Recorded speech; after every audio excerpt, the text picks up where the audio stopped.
Hi, I'm Diana. 3 years after losing my mom to cancer, my world turned upside down. I was 16, clinging to the memories of my mom while watching my dad, Jack, fall for Regina, a bakery owner who seemed as sweet as her cupcakes. She'll be good for us, Diana. We need to move forward, Dad said, announcing their engagement. I wanted to believe him, but something about Regina felt off. Your father tells me you love art. I'd love to see your work sometime, Regina said during our first dinner together. Her smile didn't reach her eyes. Then came Macy, Regina's daughter. Nice room. Guess we'll have to share since Mom wants me close to her, she said, dumping her designer bags on my floor like she owned the place. I found refuge at the Silverling Gallery after school, where I worked arranging displays. Your eye for detail is remarkable, my boss would say. At least someone appreciated my passion. Patsy, darling, could you help out at the bakery this weekend?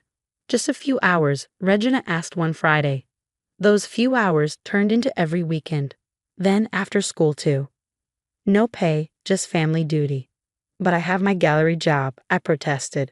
Family comes first, sweetheart. Besides, your little art hobby can wait, Regina said. Mrs. Chen, our elderly neighbor, always seemed to be watering her plants when drama unfolded. Young girl, I see everything from my window, she said one afternoon. Your stepmother reminds me of someone I once knew. Be careful. Even my best friend Lisa noticed the changes. She's all sweet when your dad's around. But I see how she looks at you when he turns away, Lisa whispered over lunch. She made me quit my gallery job, I confided. Says I need to focus on learning the bakery business. She's trying to control everything about you, Lisa said, her eyes narrowing. My art teacher, Miss Thompson, became my sanctuary. Your latest piece shows such raw emotion, Diana. Are you okay? She asked.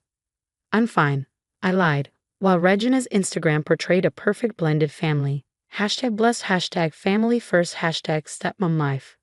Look how many likes our family photo got. Regina beamed at dinner. Patsy, next time wear something more presentable and smile more. Dad was barely home, always traveling for work.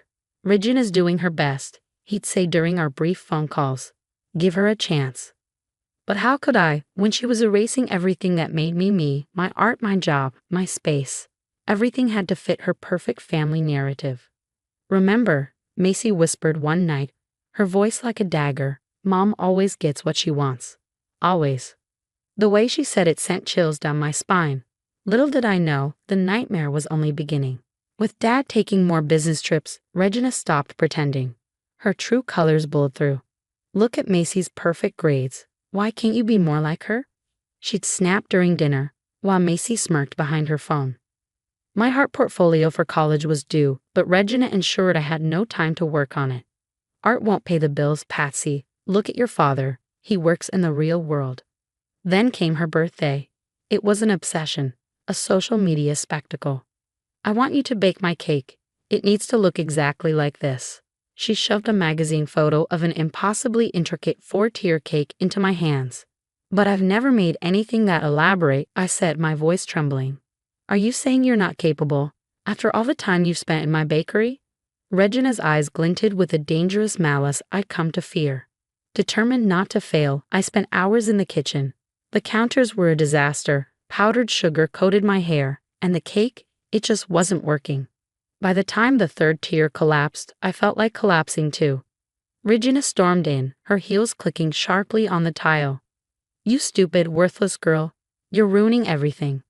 Before I could respond, she grabbed the iron she'd been using for her party dress, still hot and glowing. Let me teach you what happens to failures in this house. The searing pain when she pressed it against my arm was unbearable. I screamed, begging her to stop, but her grip didn't loosen. Maybe this will help you remember to do things right, she hissed, pressing harder. What neither of us realized was that Macy stood in the doorway, phone in hand, recording the entire scene. I caught a glimpse of her sliding away silently as my vision blurred with tears. Later that night, I sat on the porch, tears streaming down my face as I clumsily tried to bandage the burns. Mrs. Chen appeared out of nowhere, her concerned face illuminated by the porch light. Come with me, child. I have burn cream, she said, her hands trembling as she treated my wounds. This cannot continue. A car pulled up just then. A man stepped out, tall and commanding, his face a sharper, older version of Macy's. "I'm Derek, Regina's ex-husband," he said. "I've been watching her. I know what she's capable of." "Why are you here?" I asked, my voice barely audible. "Macy called me. She's scared too, Patsy. Regina has a history of this. That's why I fought for custody years ago, but she's good at hiding the evidence." That night, with my arm throbbing under makeshift bandages, I poured my emotions into a new art piece. The portrait was haunting, a smiling woman with flames for hands. When Miss Thompson saw it the next day, she gasped, "Diana, this is powerful. Are you trying to tell me something?" I tugged my sleeves down tighter. "It's just art," I lied, but we both knew it was more than that.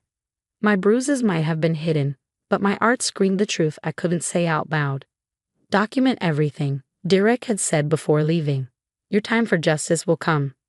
That night, as Regina posted pictures of her store-bought birthday cake on Instagram, #perfect-birthday, #blessed-mother, I stared at the cracks beginning to show in her perfect facade. The truth started leaking out during art class. My sleeve rode up as I reached for a brush, exposing the burn. "Oh my God, what happened to your arm?" Miss Thompson asked, grabbing my wrist gently. I had an accident with the stove," I stammered. "That's not a stove burn, Diana. I used to volunteer at a women's shelter. I know what I'm looking at." That same afternoon, Derek showed up at school. "Your dad needs to know the truth about Regina. Years ago, she lost custody of Macy after incidents. I have court documents to prove it." "Then why is Macy with her now?" I asked. "She manipulated the system. Promised Macy everything she wanted. But it's all falling apart." At the bakery, things were unraveling. Regina was more focused on controlling me than managing her business.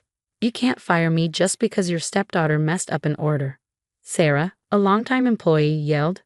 "I can do whatever I want. Get out. Every one of you is replaceable." Regina screamed as Sarah and 2 others walked out. Meanwhile, Macy started leaving her phone around, quietly recording her mother's tirades. "Mom, maybe you should calm down," she'd suggest sweetly, handling the camera just right. "Don't tell me how to run my house." Regina would snap, oblivious to being documented. I tried to tell Dad during his rare calls. "Dad, Regina's not what you think." She burned me. "Stop making up stories, Diana," he interrupted. "Regina says you're acting out because you miss your mom. You need to stop seeking attention." Mrs. Chen arrived at our door one evening, holding a thick notebook. "I write everything I see, the screaming, the injuries, the employees leaving. Your father needs this when he's ready to see the truth." Regina's perfect social media world was crumbling.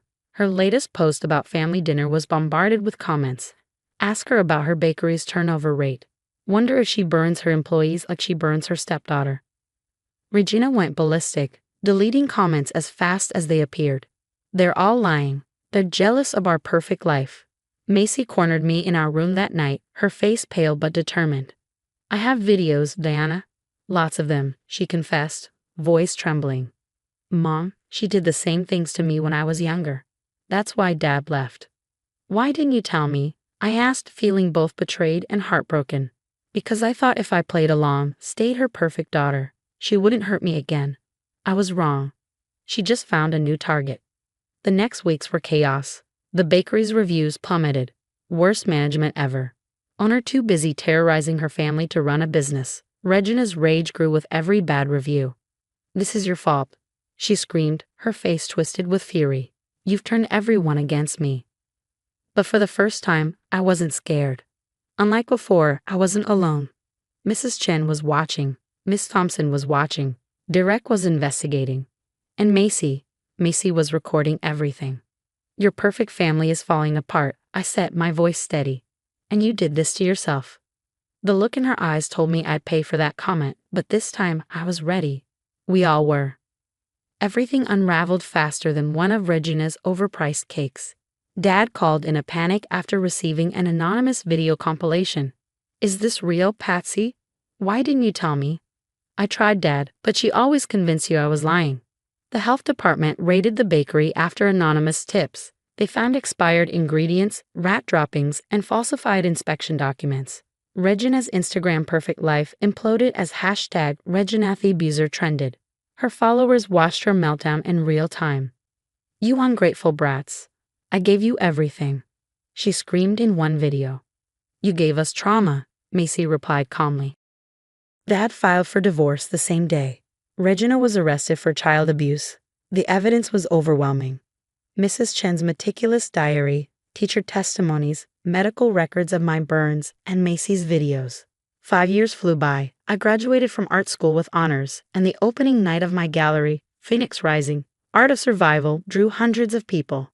Meanwhile, Regina worked the register at a gas station, her designer clothes replaced by a polyester uniform. Her bakery was gone, replaced by a thriving cooperative owned by her former employees. "Your work is changing lives," a young girl told me at the gallery. It helped me speak up about my own abuse. In that moment, I knew everything I endured had a purpose. My art had become a voice for those still trapped in silence. Last I heard, Regina tried opening a home bakery, but her reputation followed her. No one wanted cakes from the woman whose abuse went viral. I looked around at my success, the gallery, my healing, my chosen family, and realized Regina had given me one thing: the fuel to rise above her flames. And Regina, she's exactly where she deserves to be, alone, watching through a gas station window as her victims thrive without her. But here's the lingering question: is forgiveness truly necessary for healing? I refused to forgive Regina. Even as she lost everything, I succeeded, healed, and built a beautiful life. Forgiveness wasn't part of my journey, and yet, I found peace.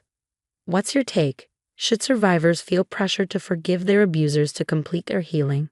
Or is it enough to simply let go and move forward?